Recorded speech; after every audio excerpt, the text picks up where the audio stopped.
What's up, everybody? Today we are looking at installation of a dashcam on Genesis. In my case, this is a Genesis G80, or to be more precise, this is a 2016 Hyundai Genesis Sedan. Now it was renamed, as most of you know, but really model and the make of the car doesn't really matter here because what happens is installation process is pretty much similar. We will need hardwire dashcam accessory here. This is required to activate parking recording and to make this little camera work at a full capacity instead of having it active only while driving. So this little camera gives you a use of red camera detection. It gives you GPS location. It also provides you obviously with the options to take pictures and the most important, the dashcam feature. Now, before we start, the very important detail here is to pick the right place. By the way, this is my old camera from eBay. I got ages ago. So there are plenty of places you can mount the camera. However, you have to look for the central spot. So my old camera was mounted in the corner here. However, this specific one will need to be mounted somewhere in the center to capture the entire road. Before we start installing the thing, let's make sure that everything is inside and we have everything in place. So the camera comes as it is attached with the base, which is mounted on a sticky tape here. This base is removable. Just give me a second. Let me try to pull it off. And here it is. It's sliding off. So there's supposed to be a spare one, just in case if you mess it up. This thing is attached immediately. And when installing it, make sure you use some water to wet the surface. Then we have this SD card with data and some warranty documents and so on. So let's get down to work.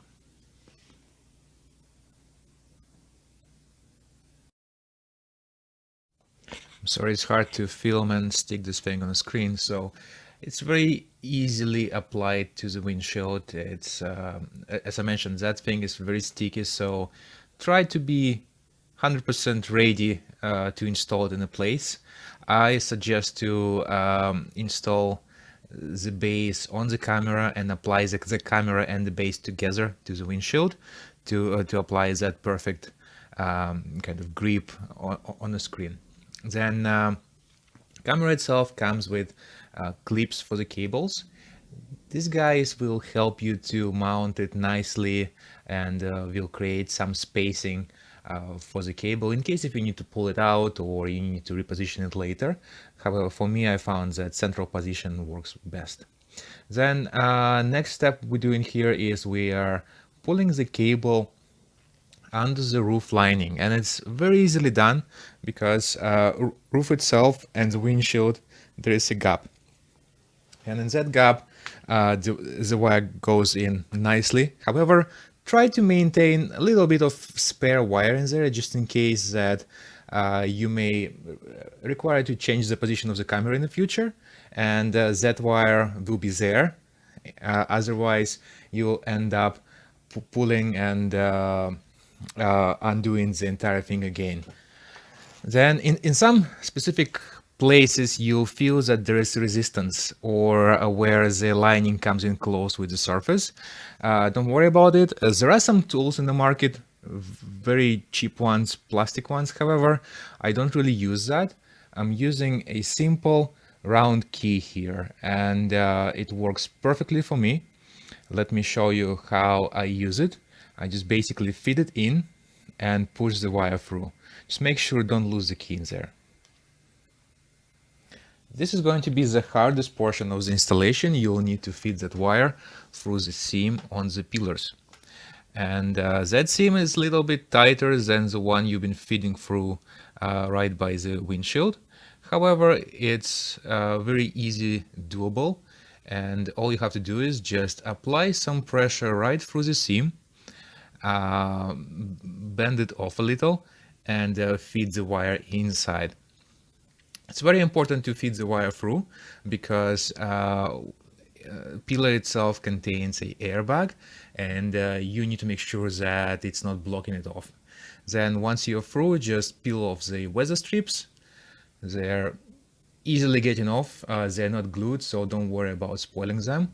I'll show you later how to put them back in place. So once the wire is through, you'll need to pull it all the way down through the pillar and lead it towards the console itself. And under there you have the fuse box. Another way to pull this wire through is by going from the other side in. As you can see, I couldn't push it in through myself. So I fed the wire through the pillar on the other end, and I started to pull it in. By pulling it downwards, you will slowly squeeze it through. However, don't pull too hard. You don't want to tear that wire. And second advice I'm going to give you here is to leave enough wire to actually pull through. As you can see, I didn't leave enough, so I'll have to redo it again. Now I'm done here. Let me show you how the wire goes through. As you can see, there is nothing at the top, and wire itself goes right through that crack between the weather strip and the console. And once you click it back in place, it looks like brand new and never touched. And what you'll be doing here is feeding that wire right through that crack down there into the console. You can feed it underneath, but it's not going to be aesthetically beautiful as if when you just feed it through that crack in there and bring it all the way down to the fuse from behind. What fuse to connect it to, it's up to you. Now is the final and the most important part. Don't screw it up. Here I have the layout of my fuse box. For your installation, I recommend you to look at your own, and to find the layout, look at the cover of the fuse box or look at the car's manual. If you cannot find it there, look online. So to connect your dashcam, you will need to find three types of power. So first one is going to be a continuous power supply. This is something that is usually working without the ignition, like your dome lights, your emergency lights, brake lights, etc. Then you'll need to find the power source that is dependent on the ignition. Usually it's your stereo fuse or something like plugs and sockets and etc. for your accessories. And then you'll need to find ground connection. Ground connection is the easiest one, so just find a metal bolt or a nut somewhere under the dash that is directly linked to your vehicle's body. That will be your ground. And once connected, there are several ways to connect your fuses. So first one is to just literally put a loop on one of the legs of the fuse and just plug it in. Just make sure that your wire is nicely and neatly adjusted to it because the space in there is limited. Another one is to actually buy a special extension, which I find useless in this case, but if you want to spend an extra $10, why not? There are extensions that actually go into the original socket while bringing out the fuse itself into like specialized socket with the wires. Here you have the sample of it from the installation guide. And once you're in, there is only one way to find out if it works. And now this is the time to actually test it. So just press the button.